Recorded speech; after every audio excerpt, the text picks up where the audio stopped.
to your right. Yeah, I To your will. a little bit. Yeah, that's cool. You can move back a little bit too. Yeah, that's perfect. Like Yeah, yeah. this. Yeah, and just to the right again. Yeah, about that. Yeah, yeah, that's it. That's cool. Okay. All right. So we're live. Let's just let everyone join. And let us know if everything's good. I'll just refresh YouTube and see what I can see.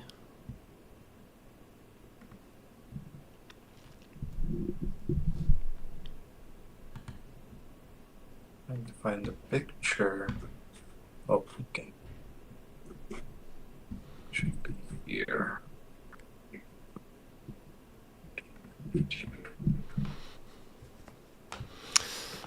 If anyone's watching us already, then welcome to the stream. We're just like taking this little moment to, settle in and let everyone see that we're here, and we just like check our audio Okay. stuff. I can see us and I can hear us. And we're good. Let me just refresh because I don't see. Hey, hello everyone. Chris, good morning.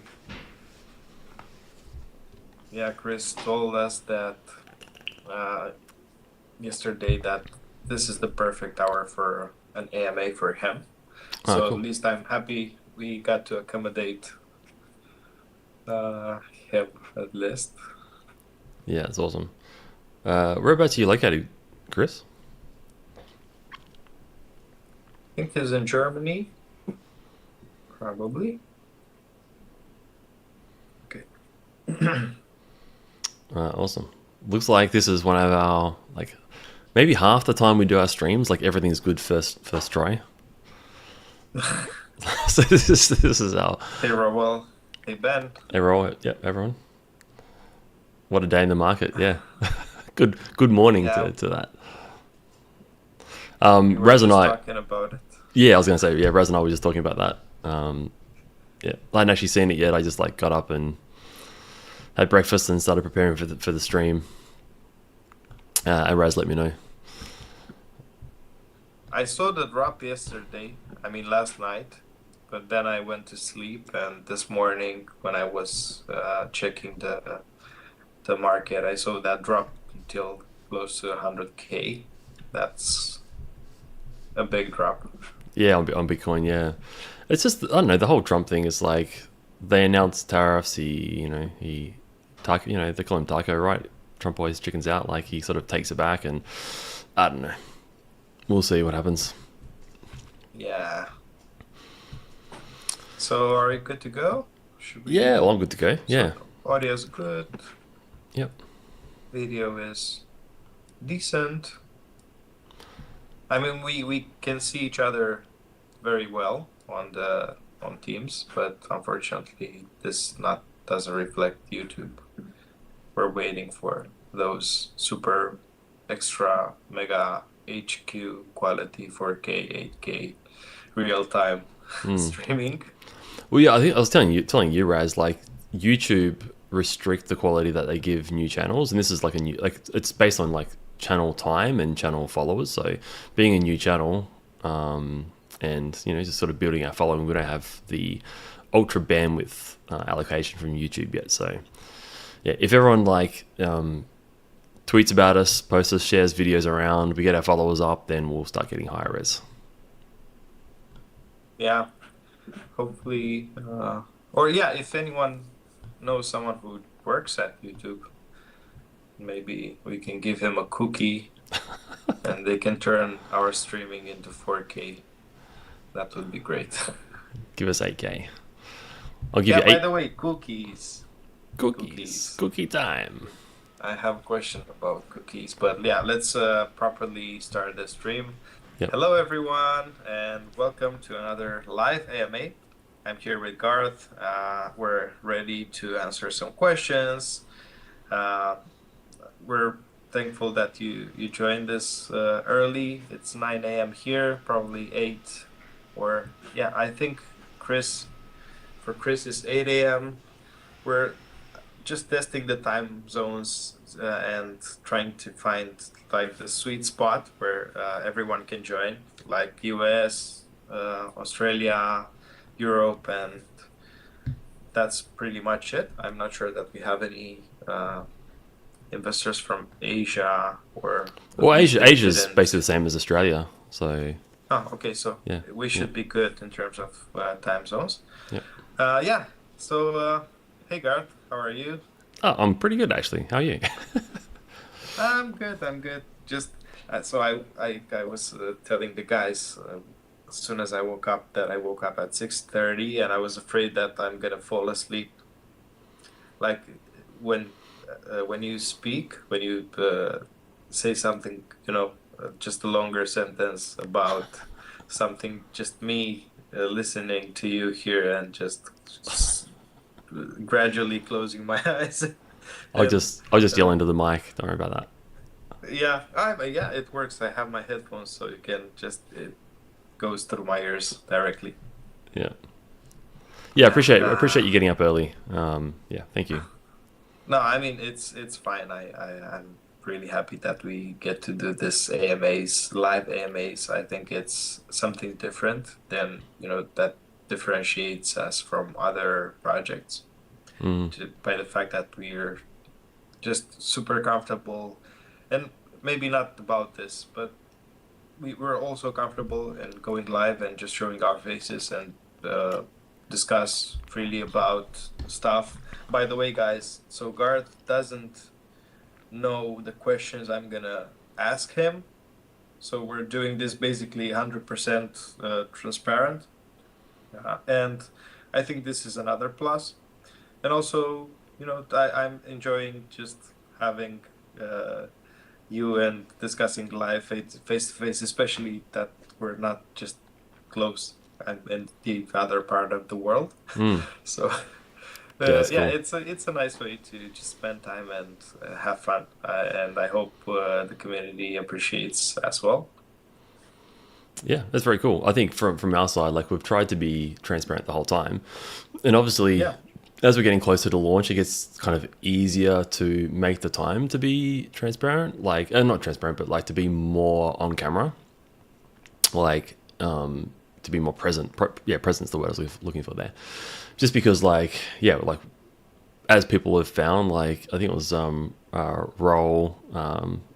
Hi, you're in the chat. You found that bug where you could get into the inventory screen and like start searching around and changing creature names. Like we're at a spot now. Like Raz has asked me. I'm maybe diverging here a little bit, Raz, but like Raz has asked me about like, will like, is the game kind of going to have any delays or whatever? I'm like, look, we may change it by some weeks here or there, but essentially the build that we have online right now has all of the features in there, like already. Like that's like we're very likely going to do an update because we've been working in this last month as well.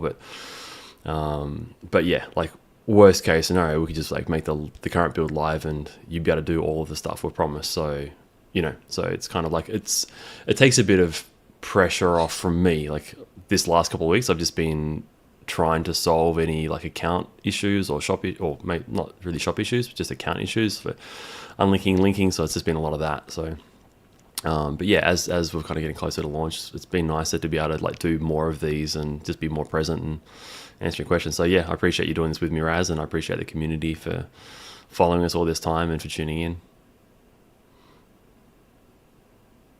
yeah, thank you, man. Uh, yeah, so let's dive into what has been happening in the past couple of weeks. We haven't had the AMA. So our last AMA was 3 weeks ago, if I'm not mistaken. Is that correct? Was it or 2 weeks Or ago? I can't remember.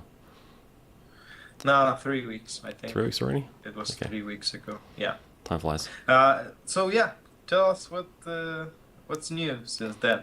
Yeah. So what we've been doing internally is like a whole lot of polish. Actually, like there's a whole lot of stuff that sort of like isn't necessary for gameplay, kind of like effects and just things like that, like just adding a lot more effects on the props in the village and just kind of polishing stuff really. And like yeah, we could have gone live without that and we would have, but it's just been really lovely to kind of do that stuff. And it's amazing how much like like you know that effects add a lot to a game, but you forget, like, and you sort of like I would often design an effect and brief it, and like when I picture it in my head, like I'm like, oh, this is going to be really cool, and then when we actually implement it, it's even cooler than what I imagined, kind of thing. It's like everything's like if we think our new edition is going to be this good, it's like this good. So it's been awesome to do that. Just kind of watch the build, just get a bit more, I don't know, get a bit more live, I would say, like just with more effects and animation and just more movement. It's very cool.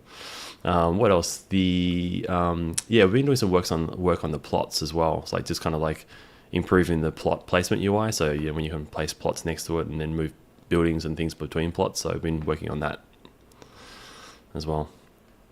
From my side, I've been like doing a lot of account stuff, as you guys have seen. Like for most people, I think, like I don't know if everyone's aware. Like if you've got a problem, you talk about it. If it works smoothly, you often don't talk about it, right? Like so, I don't know what the percentage is, but it seems like maybe 90% of people just kind of go through the account system and get in, and it's all fine. But there's 10% of people who've been having problems, like unlinking and linking and stuff. So I've been really trying to tackle those. Like I don't want that to be, someone's first experience of this game. So we've been doing a lot of work on the account system, on the back end to account for that as well. And every time we add a new feature, I kind of go in and do some of the coding for the front end of that, just kind of basic stuff. And then writing articles. So this week I've been writing account UX articles. I've written like 5 this week. So that when it goes out like to each person, like someone can just like follow their account UX guide and just sort of like just do steps 1, 2, 3, and 4, and you're in. Like don't touch anything else. Like you're good to go. And like troubleshooting an FAQ. So that's been my week. So after this, we're going to publish those at sort of beginning of next week. So after sort of this week's work, I should be able to get back into sort of doing some more work on the build as well. Oh, and we've been polishing some of the design for attacks. So getting attacks ready for a fast release after the first release. Okay. Yeah. Again, like I mean, okay, I might be like preempting some of the questions, but what I really want to do after this launch is not just gonna like launch a game and then we sit on that for like 3 months, 6 months, and then a long time later we have another update. We've got a whole lot of material, like with attacks and with break-in and with the editor that we made for break-in. We've got a whole lot of content there. So I wanted to like launch the game, get people breeding, and then just be doing like activation release, and just kind of like keep a really good momentum, like to keep people sort of, playing a game, competing, and then the new game launches on them, so you can learn a new game and compete, and just get a really nice momentum. So we've been just preparing for not even just the first release, but the second and third release. Okay, thank you for letting us know. Cool. Okay, so we were speaking about attacks. Someone asked. In fact, let's just clarify this about the legacy creatures first, and then I'll have follow-up questions regarding the creatures that you will going to discover throughout the attacks game. So we said there are going to be 5,000 legacy creatures ever minted. Mm-hmm. Is there a scenario where we will mint some other creatures? I mean, we kind of discussed about this internally, but let's just share this with So the community. some other creatures of the sort of OG creatures. No, I mean regarding the OG creatures, will we mint more? Right. Is there a scenario where we will mint more OG creatures? The plan is no, is the short answer to that. No. Like the only exception is like, and I make this like a very small exception, like if somebody came in and bought like 4,000 creatures and didn't breed, and we end up in a situation where like by the time we're launching the battle mode, we don't have enough creatures in the creature pool, then we might have to do something like to fix that. So the solution to that would we'd have to come up with a solution to that at the time. Like we could solve that in a bunch of different ways. Like we could solve it by releasing more of the OG creatures, but we could also solve it by sort of having more creatures coming out of attacks and other ways. So yeah, the point is, like, if we have a problem in future, like, I don't know how we'd want to solve it because it would depend on the situation at the time. But yeah, so again, back to the short answer. The short answer to that is no. The plan is that there's only ever 5,000 of these legacy OG dudes and dudettes. Yeah. So what about new creatures? Will we do we plan to mint some other creatures moving forward, apart from what we can discover, but like a sale? Yeah. Something. So no. Yeah. Again. So I kind of really want to keep the creatures in the community and players' hands.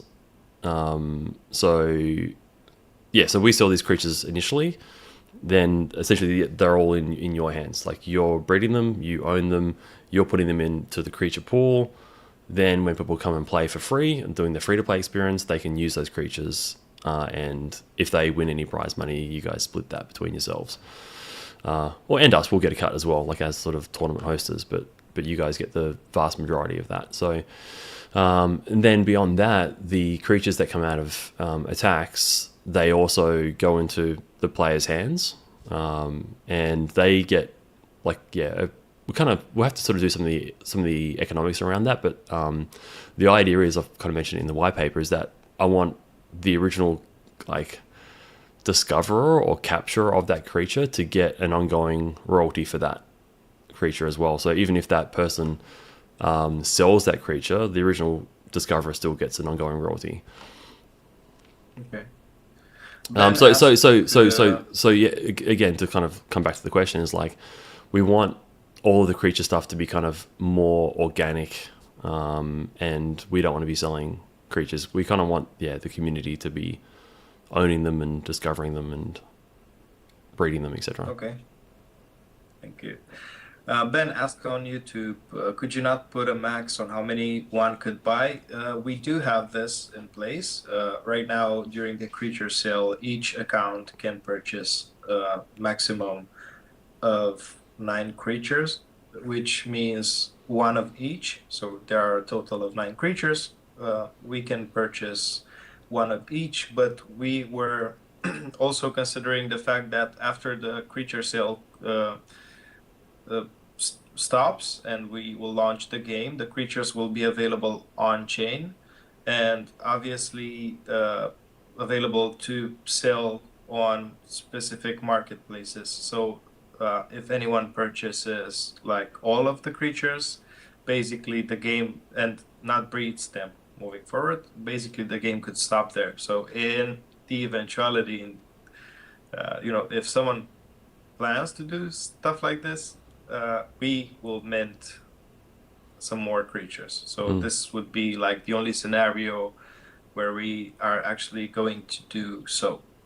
Yeah. So in this case, you should just rush and grab a couple of creatures, so you make sure that you have the legacy creatures and you can start breeding them and selling and playing and battling throughout the game. So yeah, I think this is a good way to enjoy the game rather than watching videos or, who knows, live streams maybe of someone else playing.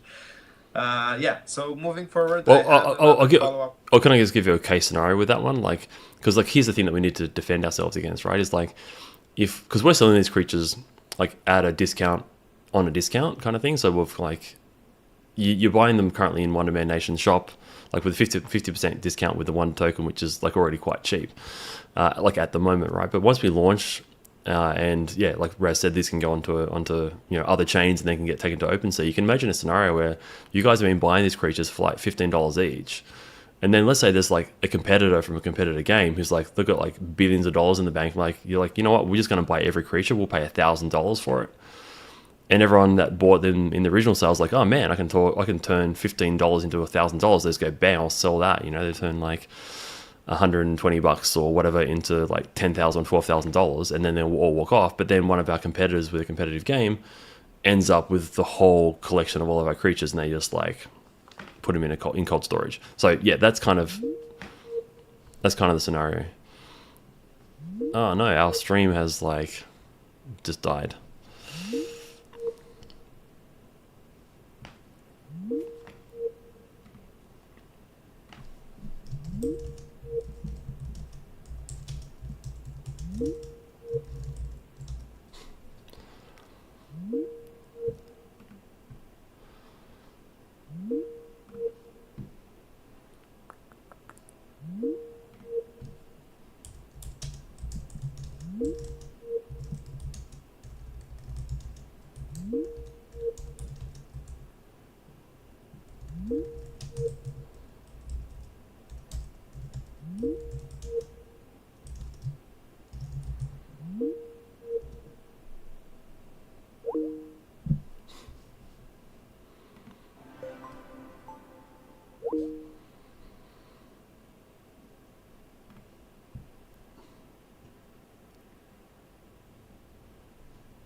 Hello? Can you hear me? Yeah. Just give me a sec. Can you see me? Can you hear me? I can. Sorry about that. That's all right. Pin for me. All right. We're back, I hope. Okay, I'll just let everyone know. Yeah, let's see. Should I just refresh?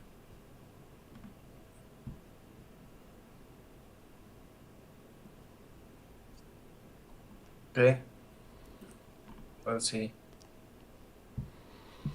Okay, yeah, we're back. We should be Okay, fine. yeah. Yeah, okay. Hey guys, can you hear us? Can you see us? Is it all good? My apologies, my internet just dropped. I'm sorry. Is that a thing because like it happens in Romania, or is that just like because it's a new place, or what do you think? Like you're still getting your internet sorted out? I'm right now I'm on hotspot, and I'm not sure if this should be happening or stuff like that, but I'm on my internet on my phone hotspot, so I don't have internet connected yet. Here, the guys are supposed to be coming on Monday to set up everything, and yeah, moving forward we should be fine. But yeah, no drops or something. Although here in Romania, for the past couple of weeks, the internet was kind of odd, and sometimes the home internet just dropped and stopped working or stuff like that. I'm not sure what's happening, but I heard about some conspiracy theories about, other countries that try to attack our infrastructure just to make us look weak and stuff like that. But, people can talk about these kind of things without even knowing what's happening. So we also had a storm in the past couple of days. Everything was closed, the schools, the kindergartens, people were advised to stay at home. And in that exact day, I think it was just a mild rain or something like this. So nothing happened. So yeah, people tend to exaggerate and do stuff like that. But the internet, yeah, indeed was an issue in the past couple of weeks, but I don't know why. Anyway. Okay. All right. We're back on Coming board. back. Yeah, and we should be fine right now because I checked the signal and everything should be okay. Hopefully, I have 5G, so people could notice like if you just even better. if you just point your finger, Raz, there's like PowerPoints and light switches behind you that aren't even connected yet. Yeah, yeah. Yeah. So I'm in our home, our new home, and yeah, I'm trying to sort everything out. Hopefully, I can move everything by the end of this week. So eventually, we can just uh, not having to do other stuff than focusing on the project, because right now I'm basically split into having to move and needing to move right now super fast. So Mm. I can just leave the moving part in the past Mm. Cool. All right. Well, and just starting. Yeah, go ahead. so where were we? What was the last question? We were talking about the creatures, and I was telling that I was responding to Ben's question because he asked about the limit, Hmm. and then we started discussing about the only scenario where we could mint other creatures, and you were about to say something, and my internet just dropped, Okay. Yeah. Yeah. so Yeah. I'm not sure. Yeah. Okay. Well, yeah. I mean, the last thing I just said was like about how, yeah, if we're selling our creatures for cheap and then someone else comes and decides to just a whale comes and just buys them all up on OpenSea or whatever, and if everyone decides to sell them at that price and they just put them into cold storage, then we could end up with a technically somewhat kind of dead, game because somebody owns all the creatures and they're not like submitting them to the pool. So we just need to protect ourselves from that, basically. And it's a decentralized game. The problem is, like, that's the risk, right? Like, you make something decentralized, like, we can sort of lock stuff down on our initial sale. Our whole plan with this whitelist sale and like rolling things out in these stages is to try to decentralize things so that they're so spread out and like there's so many people involved that we have more players and there's a more active community, and it makes you more sort of like more secure against those kinds of things, essentially. So Okay, thank yeah. you. Yeah, so I had another follow-up question regarding Wonderman attacks, because this would be the alternative of finding new creatures, or not quite the correct word, right? Because it's not an alternative. It's the other place where you can actually discover new creatures. So the creature sale is taking place, 5,000 creatures minted ever, and then there's this thing where you can play and find new creatures. Is this the only other place where you can find creatures, or Yes. is there gonna be? Okay, That's it. and how does this work? Can you please tell us more about this? How many new creatures are we going to find there? What's the, I don't know, time frame of adding new creatures? Please, everything that you can share. Yeah, cool, cool, In cool. fact, So the first version of attacks will be like an arcade, what we're calling like an arcade release. So that's just sort of like with a prize leaderboard and yeah, just prizes like nectar prizes. The idea of doing that is we want to get the game out there, like, because if creatures are sort of I was going to say like hidden behind that, but like if creature like during that process, if you get to a planet, then you're guaranteed to get a creature, right? So I'll say this part first. So beyond the arcade version, there's, unless we change anything with the final design, there's going to be 3 stages of like waves of enemy. Oh no, you just lost the call again.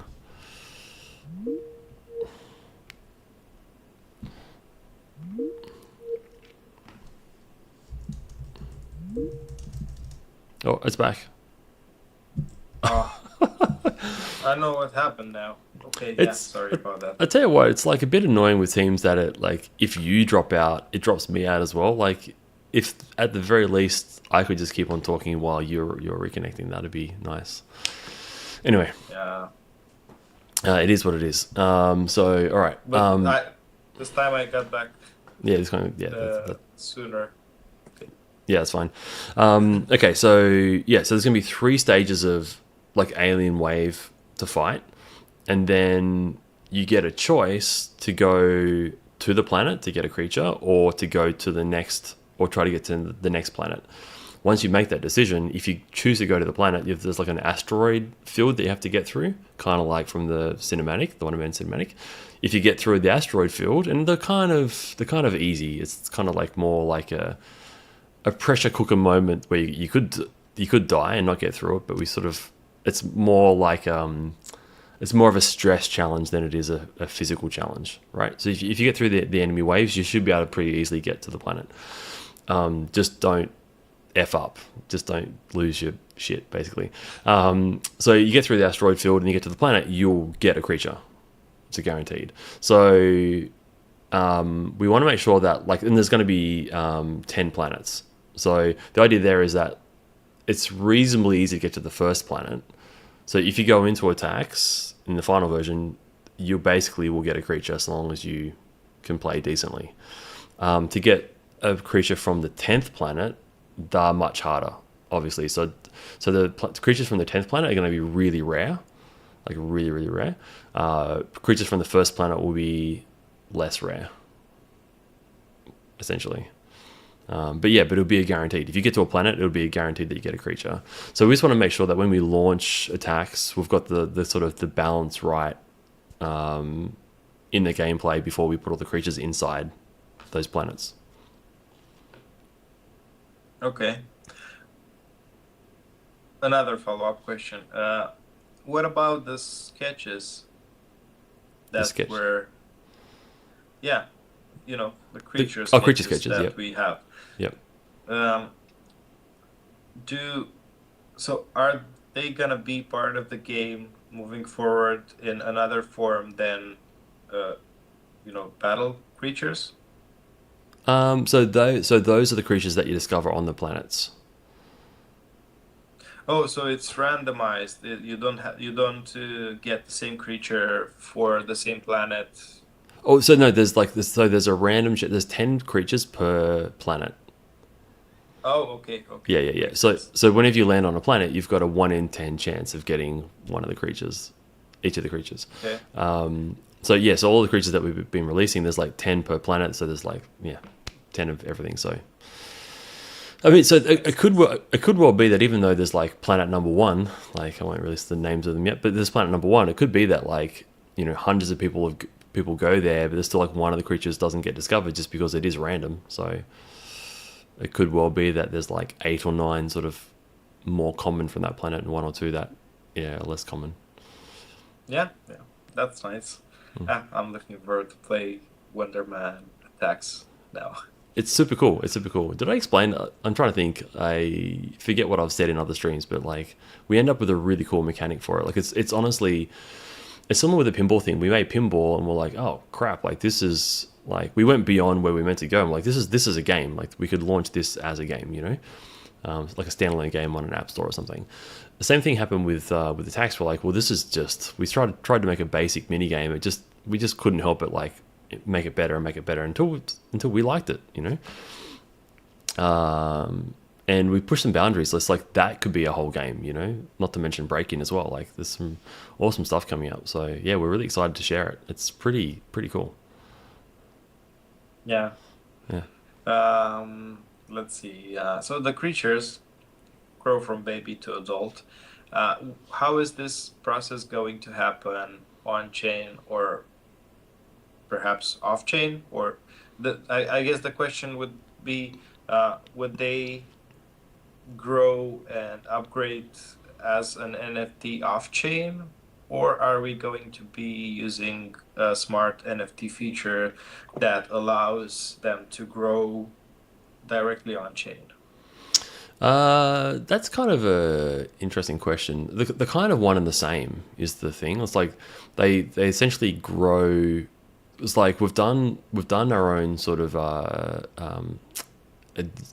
I've got to be careful what I say here because we've got some stuff that's not announced yet. So we've done our own kind of technology that connects Wonderman to other chains, and so the game sends those updates to what the game client has done, what the player has done, and then the item changes. So it's So yes, they'll be live in like our version, like our version of the chain kind of thing, like that version. Yeah, but then if you sold them to other chains, it depends on what other chains support, right? Like, because we do allow these to be moved to Ethereum and stuff like that. So, yeah, so I don't know. It's hard to make a simple answer out of this. I guess one thing, there might be some problems that we run into actually. Like if people try to sell creatures as a certain status, that status will change like day to day if it's a baby, if it's still growing up. So we might have to do a thing where like if you try to sell like an adolescent creature, it like locks it, or maybe when the creature's growing up, maybe we lock trading of that creature until it's reached its adulthood would make the most sense, I think.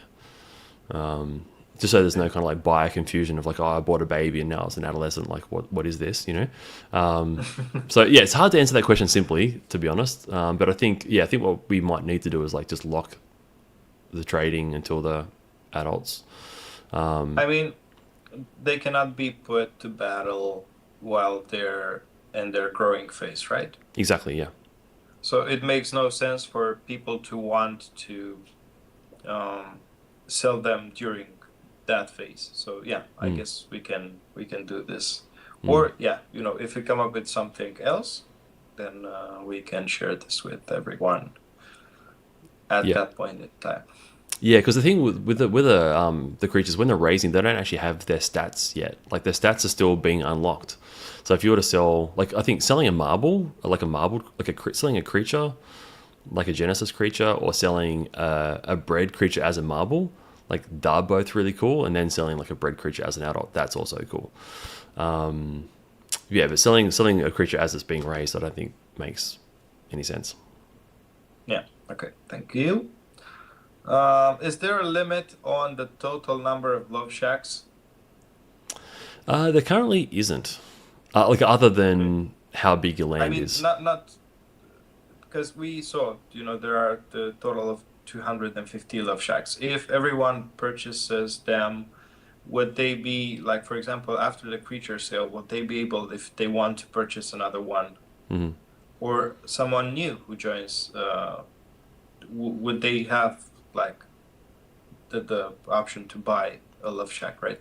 It's not Yes. limited Yeah, throughout the done. game. That's right. Yeah, that's right. Yeah, that's right. So, as I said, we want to limit. Like, we don't want to be creature sellers. We want that to kind of be community owned. We want to be doing the stuff that services the creatures essentially. So, yeah, the only things that we won't, or to say again, like don't intend on selling after the sale is the chieftain totems. Okay. We might come up with a mechanic later on. If there aren't enough alliances and people don't create enough alliances to make that community style fun, then we might need to work something out. But similar to the creatures, we don't want to be selling those. They're kind of like, yeah, like those chieftain totems are the rights to make a community, which is like the rights to own your own sort of platform in a way. Like communities are kind of like platforms. Now, I have an idea around that. Mm-hmm. I'm gonna share it with you after the Oh, live stream. So cool. just Remind you. let's keep that in mind about the totem. Yeah. Okay, thank you very much. But yeah, but everything else, for clarity, Yeah. everything else will be always for sale. Oh, sorry. Actually, no. I've got a caveat to that. Everything else will always be for sale at some point, but we will be cycling stuff in the store. So like once the sale ends, we will take some stuff off the marketplace and add some new stuff on. So the love shacks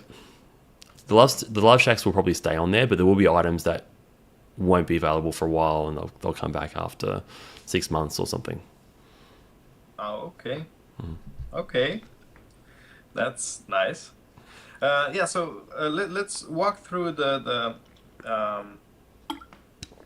creature sale whitelists weeks.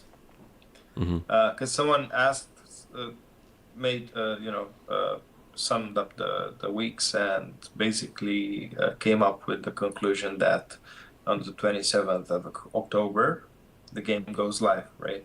Hmm. And let's review these next couple of weeks and maybe put a semi-hard date around the game launch so that people can expect, we're gonna be going live with the game in this week, or more specifically during these days, or stuff like that?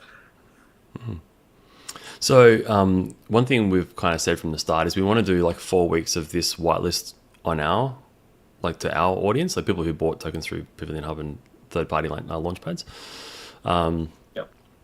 Once that finishes, we've got some stuff that we're doing, like that we want to do with like third-party like platforms. The idea being like for the greater good again of the community to sort of both decentralize creatures and stuff, but also get more players in. If we're doing that, so we're still kind of like talking to them about that to try to like line up dates and how we're going to do things. So it kind of depends on how they all kind of pan out. Like we might want to do those things with them like in a few months because they've all got their own things that they're doing, right? So it kind of depends on how things line up for both parties. So the chance that we might just launch the game on the 27th as is and people start breeding, or we might let those other things happen with those other partners to kind of decentralize that and get some more players in before the first game launch so that everyone's kind of hitting it at the same time. So it's around like, so the earliest the game will launch will be the 27th, but we might hold it back. Like I've kind of put in the whitelist like launch article that's going to be like a caveat of like 1 to 2 weeks. I think that's kind of roughly correct. So it'd be whatever that works out to be, like the 12th of November. So it's something like that. It's like somewhere between the 27th of October and I'll look at the calendar. What is it? Like the Monday, 3rd, 10th. Yeah. So I would say somewhere between the 27th and the 10th would be my estimate. Yeah. Okay. Yeah. So we had the first week for the whitelist 1. We decided to extend because we had some things to figure it out in terms of user experience, and we only thought that it's fair to just add another week in case people have some questions or uncertainties around how to purchase their creatures and the other items in the shop. Now we moved to whitelist number 2, which is happening this week. And what's next? Okay, so I actually have like a... Yeah. I actually have like an announcement that I haven't even told you yet, Raz. Okay. I mentioned this sort of as a statement / question in the Telegram group last week. So whitelist number 3, it's going to be like whitelist number 2, 1 and 2. So everyone who's had a chance now gets to go again on like what's kind of remaining on the creatures and assets that are remaining. And there's been a bit of talk, like, let's say like a month, 2 months earlier, around like, what about people with the NFT, like the first in NFT? And I was always saying like, well, like we'll kind of see, like let's just like let us get through this first hurdles. Like we're still making the account and shop, and it's like we're kind of rejigging the shop, and like there's just way too much going on for me to decide. But yeah, I spoke to the team end of last week and said, okay, we're kind of in a pretty stable spot now with the account. Can we, like, how much work would it be for us to add access to the store with the NFT? And so the answer to that was like where we are now, we can do it quite easily. So come whitelist number 3, people with the NFT are going to get access as well if they have the NFT in their Pavilion account. Okay. So that means we're just adding the next week for the people at the NFTs, and then the 4th week would be for whitelist 1, whitelist 2, and people with NFTs, right? Or are we summing up? Yes. It might be easier to talk in whitelist numbers rather than week numbers. But like, yeah, so whitelist 3, so the whitelist which is starting on Monday is whitelist 3, and that's going to be whitelist 1 and 2 and NFT owners. Yeah. Oh, okay. So that means that the NFT owners won't have a cap at their creatures? Oh, no, they will have a cap. Everyone's still going to have... Oh, actually, our intention is to still have like a cap on that one. We don't want someone coming in and buying 100 of a thing, you know? Can we? Yeah, yeah, I agree. But can you just put the cap at least 27 creatures? Because that's what I'm planning to buy next week. So, I, 27. please. So Yeah, so because so so I three three I so need three to of so plan. three of each creature is what you're saying. Yeah, yeah. Yeah. Because I want to have like a set to just hold them as a trophy Mm-hmm. and maybe, keeping for later Mm-hmm. investments or, selling after the years where, legacy creatures will be harder to find. I want to have one, two, just to breed them between them Mm-hmm. and maybe, oh, I think I need more. Yeah, so okay.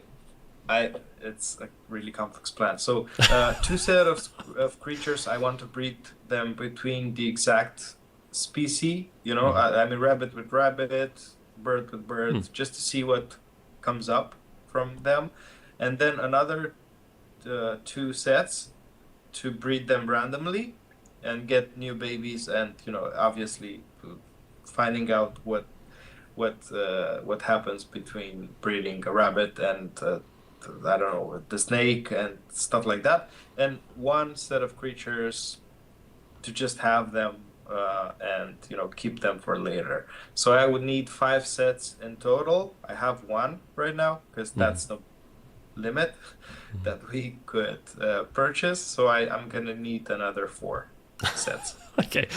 All right. Leave it with me. I think That I haven't thought about having that many available per person, but like we could probably do a thing where like maybe we have a limit that's like one or two, like at the start, and then we just sort of see how it's going, and then towards the end of the week, if we think there's like, because again, I don't want a few people coming in and buying up all the allocation. There's some people who come in on Thursday, Friday, and like all the creatures are like gone out of that allocation. So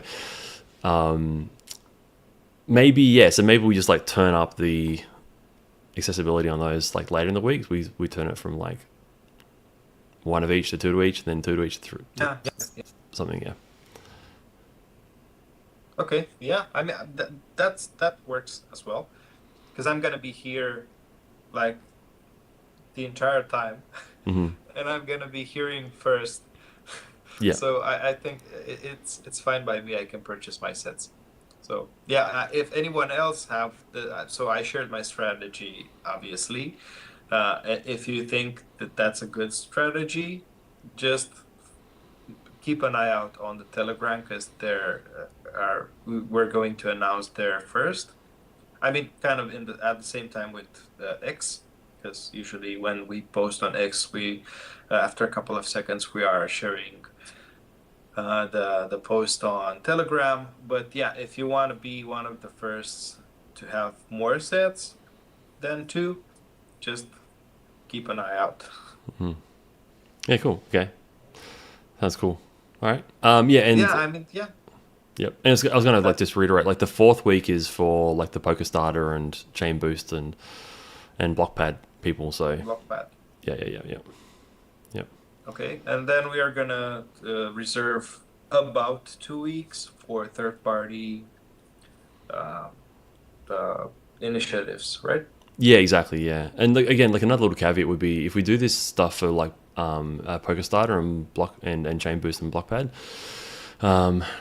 If for some reason like users come in, like I think we've solved all the issues now, but if users come in and they get like lots of issues and people are like, not their fault, they're having troubles getting in and buying stuff, then we might add a week to those people as well. Like ideally not. Like ideally everyone comes in and they log in, link their wallets, buy the stuff, and they're happy.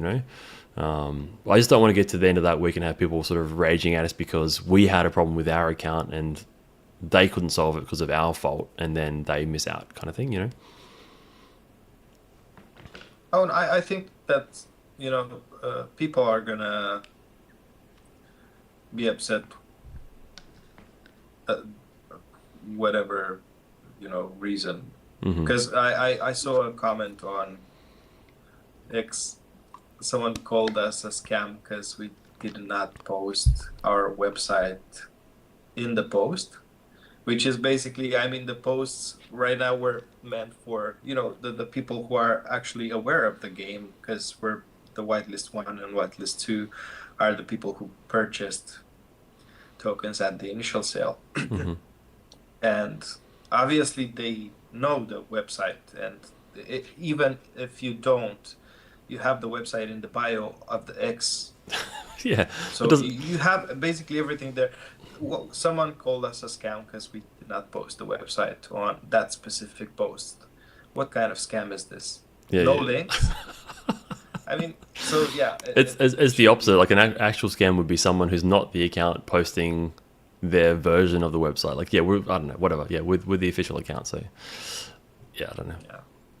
Cool. Anyway, yeah, so some people are going to be upset nonetheless, but yeah, we're trying to accommodate everyone. Yeah. If there's anything, if anyone missed something during our initial weeks, they can just reach out to me on Telegram, and yeah, we'll find a way to just get you whitelisted or something. So if you can prove that you had the tokens there, but you did not claim them yet, or you weren't aware of some stuff, or of how to create an account, although we have all of the steps there, just reach out via Telegram. We're there all the time. We're helping people. Yeah. So it's just make sure you're on the right Telegram channel. We have the links on our X and also on our website. So yeah. Mm. Yeah, and again, those guides that I've written up, I think they should be really good. Like, if we have a really good troubleshooting guide, ideally anything that happens in the Telegram community, if we solve a problem, we'll kind of put that into the FAQ and troubleshooting guide, which I'll give you access to, Raz, if you haven't already, so you can add stuff there on the fly as well. So Yeah. yeah. Right. Let's see. What the next question is.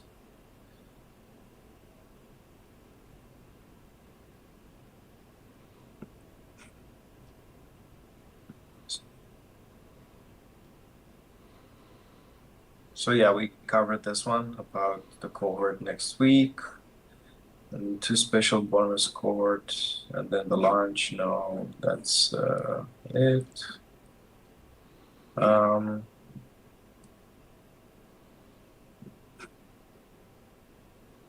sure how many questions we have left. If you guys have any questions, please share them on the YouTube chat. So, okay, yeah, so that's an interesting one. So, are the Genesis, the Legacy, the OG creatures, how should we call them, by the way? Because we have basically three ways to call them right now. So there are the OGs, the Legacy, and the Genesis. I kind of prefer like Genesis or OG. Like, I think both of those are pretty good. But anyway, if we're talking about OG, Genesis, or Legacy, it's the same. They're the same creatures. Yep. Just we're referring to from with other names. So are they gonna be able to grow old and die? That's awesome. Or maybe if you do not feed them, because that's another question. Let's mix both in one. So grow old and die, or if you don't feed them, are they gonna starve and die? This is so funny. I feel like some of you people should be on on our team helping us develop this stuff, because it's really funny. It's kind of like when the babies, they grow up into an adolescent, but once they reach adulthood, they kind of reach a stasis at that point. And the kind of, like, when they're a baby, again, this is kind of like how we are in nature, right? When they're a baby, they kind of need a bit of input. We could probably talk about like the items and how they help with raising creatures. But yeah, they need a bit of input anyway, regardless. But once they reach adulthood, they are kind of like the caretakers and protectors. So if you've got creatures and babies that like are in your inventory, then they're going to be both in your village as well. and your babies will like having the creatures around, the adult creatures. They actually get like a stat, like a, I was gonna say like stat boost. It kind of is that, but it's more like a needs boost. So your creatures have like 4 needs that they need met every day, and having adults around gives them some of those needs because they feel protected and loved and cared for, kind of thing.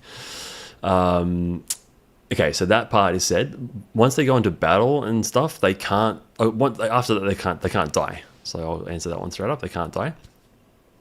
Although it's kind of cool. Like, I don't know, maybe we add a feature where you can kind of like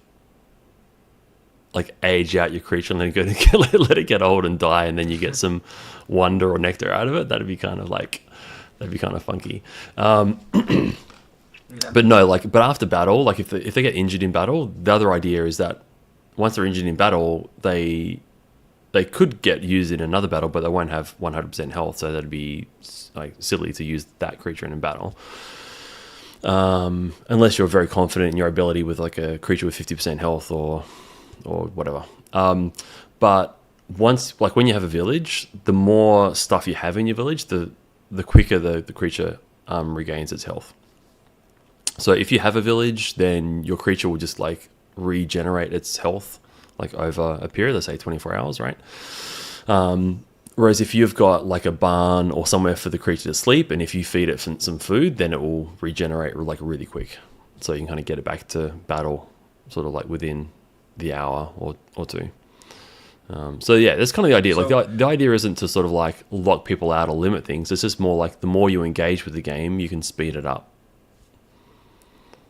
okay, so it's not about some type of energy. Is about if they are getting hurt in a battle, Hmm. they need to take some time to regenerate, Yep. or they need to be feeded to regenerate faster.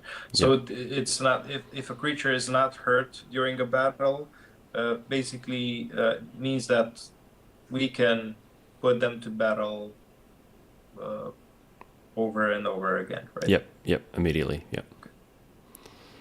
Yep.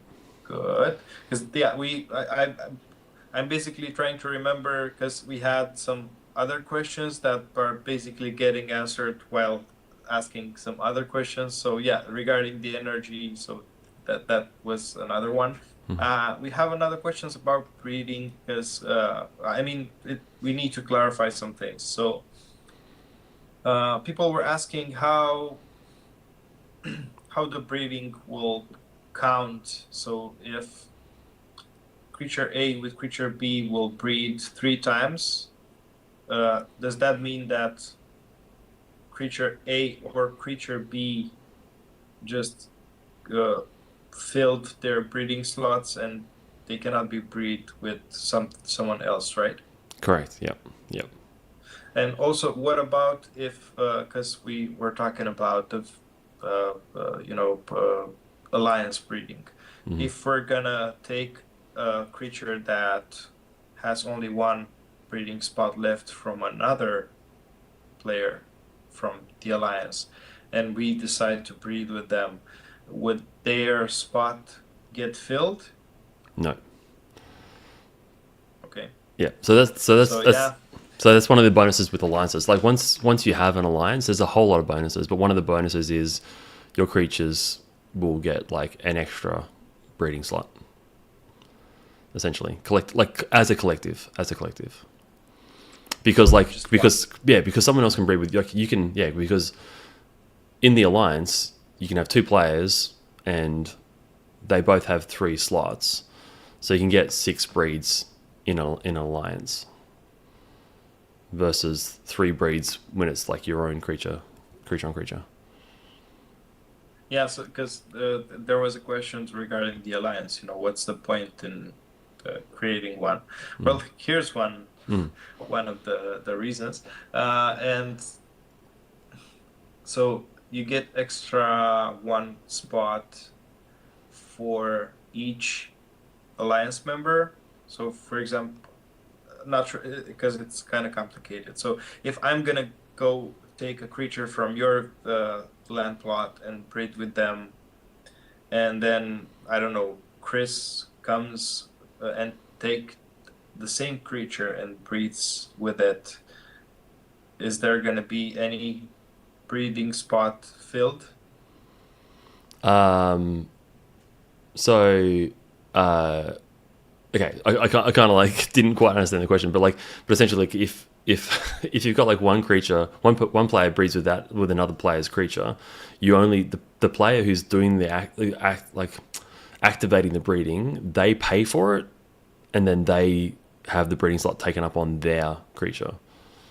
So, and then if the other person, but once those two creatures are engaged in breeding, those two creatures are locked out from Yeah, breeding but until after yes, until the actual breeding finish, yes, yeah, right? yeah, that's right. And then that creature can be taken from someone else, Hmm. and then they still have the slot free, right?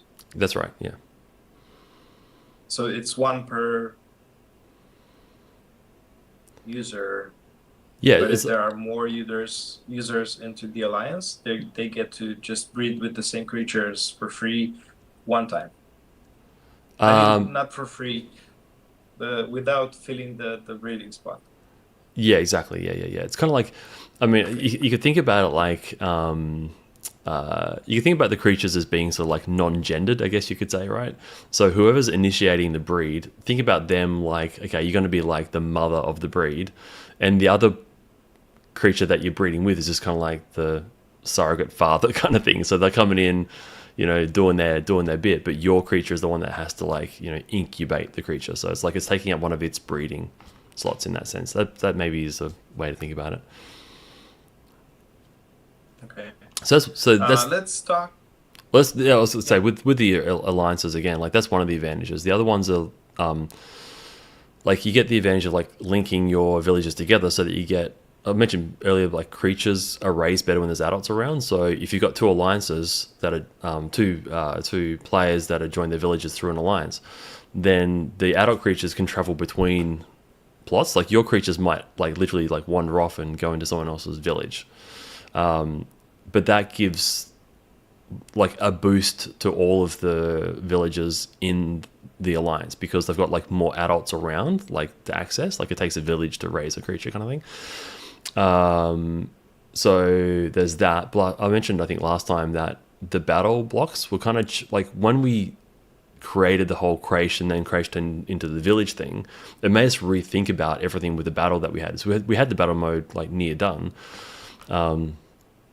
but it made us think, well, like it makes sense actually to take the battle sort of the battle stadiums out of like being like their own thing that we own and put them into the village so that they're owned by the village. So the village, if you make an alliance, sorry, I said village by the alliance. If you make an alliance and join villages together, then each alliance gets a battle block, which you get to sort of make in your own fashion and put into the pool of battle blocks that get used in the tournaments. And I can share some of the art and concept for those at some point too. But I want to Yeah, share that what we stuff later prefer because I don't that. want to. Yeah, I don't want to share everything straight away. We want to kind of like stage the releases and the announcements. But so you think about it also that like if you're an alliance and you collectively have a stadium and then that stadium is getting used in these battles, then you can also get a share of the rewards, like a usage, like a license fee, right? Like if people are playing in the free to play mode, there's a stadium that's being used and the creatures that are being used, and the alliance, get a percentage of that reward as well. So it's kind of like, and that goes back into like an alliance kitty that gets split between alliance members. So it's pretty cool. It's Yeah, kind of I like, mean, yeah, yeah, yeah. I was just I, gonna say, that's it's kind of funny that we, in some ways, it's like we didn't intend for it to go in that direction. But if people know our history with like doing like Pavilion Hub and 22 Racing Series and Race Hub, like we've essentially just tried to make this other game that's just like a isolated battle mode and attacks mode and stuff, like its own kind of, not isolated, but like its own kind of ecosystem. But then we've kind of expanded that out to be like everything else that we've done, sort of unintentionally, but it's just like it just led us there again. It's just like, no, this is way cooler. This is way cooler if villages and alliances own the battle box and they get the rewards. So it just decentralizes everything. It's like we're not having to build the battle blocks and make that. Like other people can make those and put the props where they want them and design the battle arena, right? And then depending on how popular your battle arena is, it will get included in tournaments that other people host. It's like we kind of like pushing that back to the community and go like this, you can help make it, you help sort of design that stuff, and then you get rewarded for doing it. Like it's a way cooler ecosystem. Yeah, yeah. It's interesting and also awesome, because we have so many ways of developing and increasing the user experience. It's really, really nice. It opens up to a lot of interesting stuff. And I think it's also interesting for the community to discover or be able to take part on, building the arenas or, who knows what we're gonna be adding in the future. I had, I think I had a follow-up question, but I think I wanted to ask you something about the security because there were some questions, I mean, some, curiosities on the group. Can you give us a quick overview of how secure the Wonderman account is, or more specifically, the wallet inside the account? Yep, it's very secure. Okay. I mean, it's one of those things where it's like people can come up with like really interesting security methods, and the last thing you want to do is like tell someone exactly why it's secure. Like, oh, it's secure because we use this thing and we use this hashing method and we use that whatever. So, so anyone who wants to hack it's like, okay, well now I know what hashing method to use, or now I know what blah to use, or now I know I need to like go and break into the office, or go to the offices and like stick a USB stick in this. It's like, like it's like we don't want to announce like where or why, but it's secure. I mean, like, yeah, it's secure.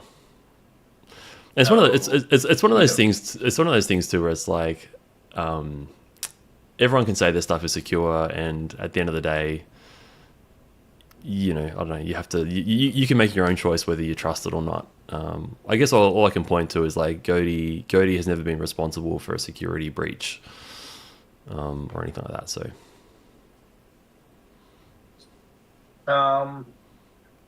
Thank you.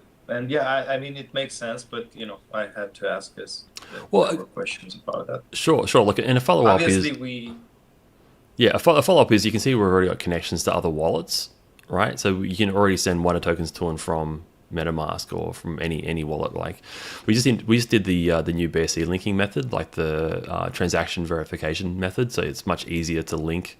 We haven't really spoken about that much yet, Raz, actually, but essentially, like, it's just this new thing where you can just send like a very random amount of Wonder tokens to the Wonderman account, and it'll link a wallet. So it'll link an address. So it doesn't matter what wallet you use, you can automatically link it. And the transaction speed is really fast. Like I think if you're sending Wonder from our backend to MetaMask, I think it's like 10 times quicker than sending a transaction with MetaMask, right? It's like lightning quick.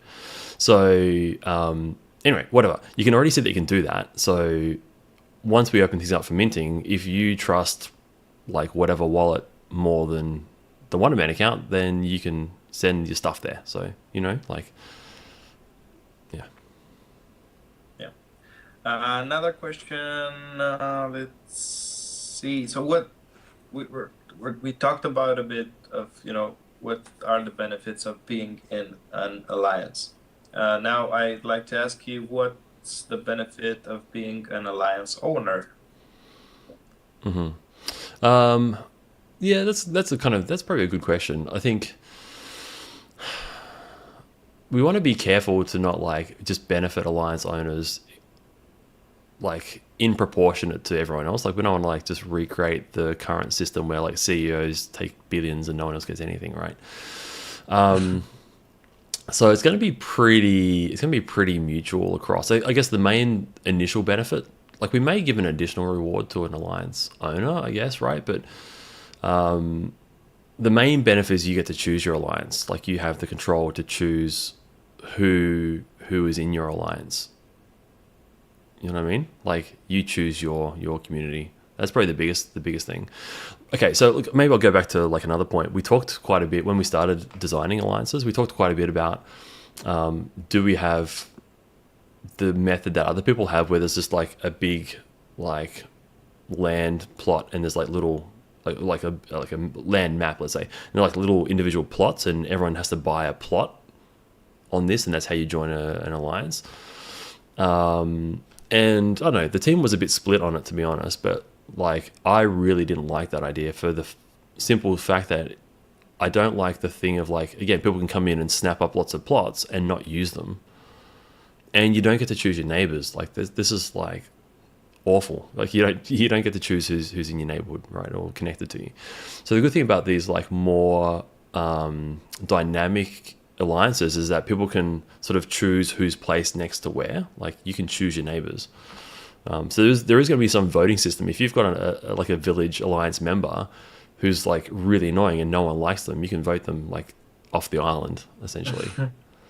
So it's kind of cool. It kind of keeps everyone honest. It's like be a good player, like contribute, communicate, treat everyone with respect. Otherwise, you might get voted out, and that's fine. Like maybe that actual alliance is toxic and you're the nice one, and maybe you get kicked out and you go find an alliance that suits your play style better. Like that's fine too. Like one thing I forgot to mention before about the alliances, benefit of alliances is. I talked about like the adults being able to sort of share across plots, but even like the babies, they can travel to other plots. So you can organize it so that like your plot might have all the exercise equipment. So your plot might be kind of like the gym, and then someone else's plot might be like the recreation play area, and someone else's might be like the toy cuddly area. And then it means that instead of one player sort of wanting to buy a mix of all things, which is going to be the initial sort of user experience, once we open up the alliances, you can kind of like curate these like villages, like village plots, so creatures can kind of travel to and fro, and someone can just like focus on one thing. So so that'd be another advantage. Yeah, nice. And also, as from the user experience point of view, would we be able to zoom out and see more land plots, or is we're gonna stick with just we're seeing this one, we can switch to seeing the other one and stuff like that? There's going to be like an alliance view, so you can sort of zoom out and see like where like each player is located. We'll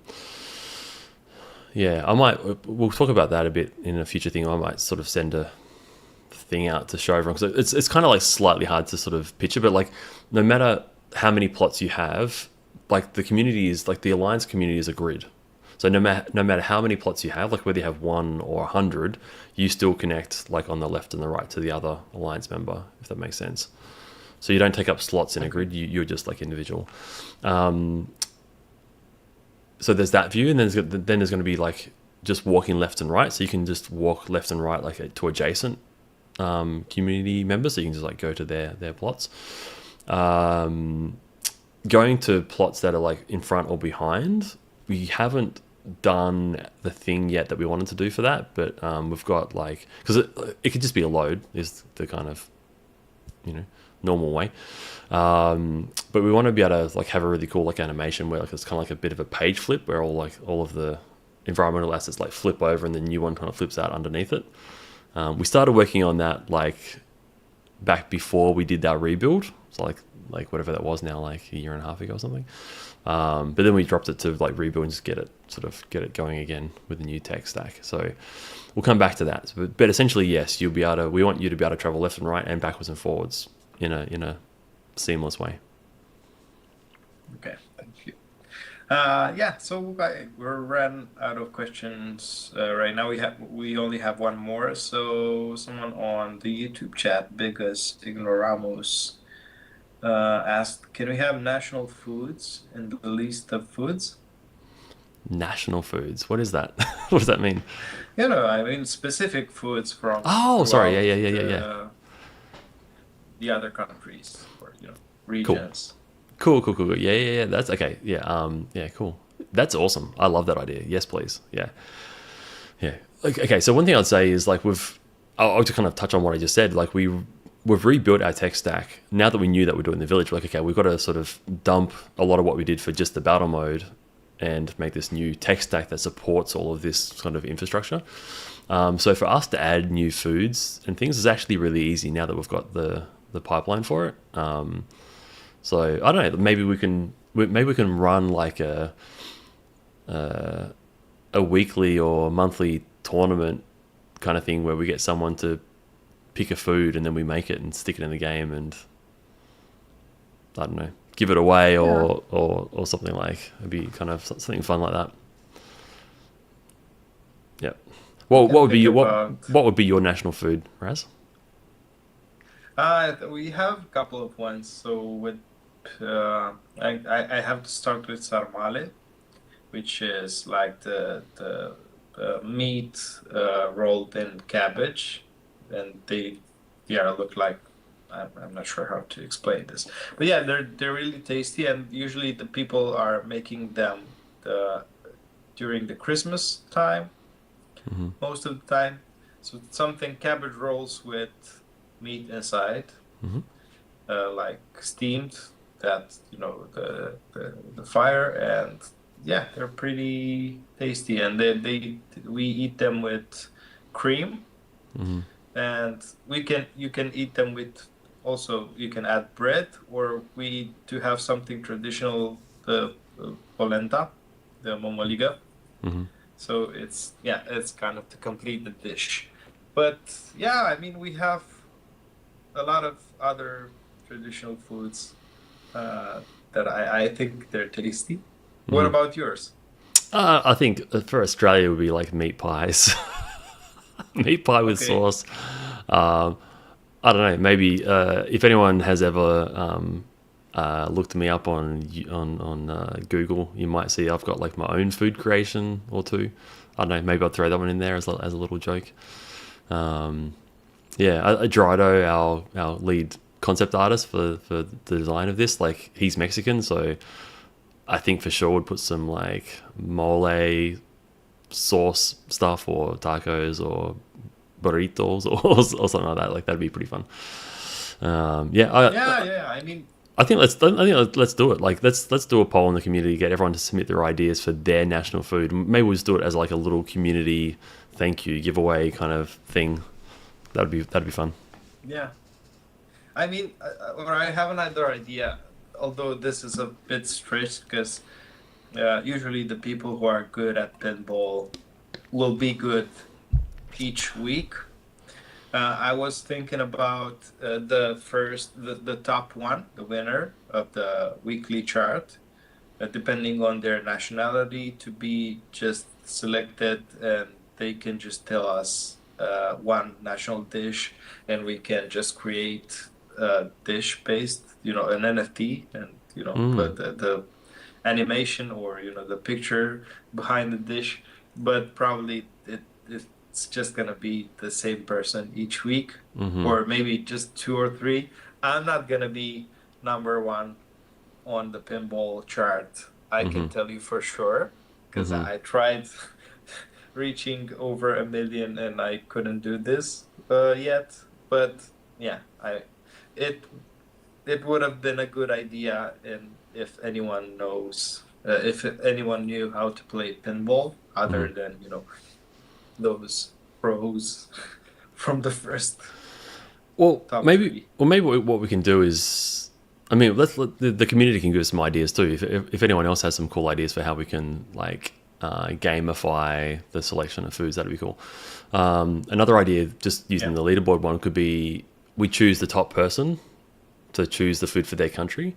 But then once that country's done, it's like off the list, and so then it's like the top person from any new country, like that country gets like blacklisted. So the top person from any new country, right? So then we do that one, and then that's blacklisted. So even then, like once if it's the same top 10 every time, by the time we get through those 10, then it's the 11th person kind of thing. Yeah. Yeah, I Yeah, don't know. makes Yeah, sense. Yeah, and also if you guys have any other ideas of how to do this, I mean, I think that that's a great initiative, and thanks, Bicus Ignoramus, for coming up with this question. yeah, it's super cool. I think we're gonna have a lot of fun around this. Yeah, I mean, I think probably definitely I'll choose some. I'll have to think about it. Like, I don't know if it's like kangaroo burgers or or like meat pies, but like for sure, or yeah, or my popcorn thing that I did in the future, in the in the past, in the future. Yeah. Anyway, so I might do some of my own. For sure, Drido will throw in some Mexican stuff. So we might just throw in a few bonus jokes of our own. Yeah, we have a lot of food. I Yeah. mean, I don't think it's gonna be a problem. That Yeah. the world has a lot of national dishes, and Yeah. we can actually do this for a long time if you guys are happy with this. And yeah, Yeah. Awesome. yeah. Well, that would be it for today. If you guys have any other questions, just feel free to jump in on our Telegram group. We'd be happy to just get back to you there. And until next time, thank you very much, everyone, for joining. It was a pleasure hosting another live AMA here with Garth. And yeah, I'll see you next time. Yep. Awesome. Thanks, guys. Bye bye. All right. I think I've ended it. It should be ended.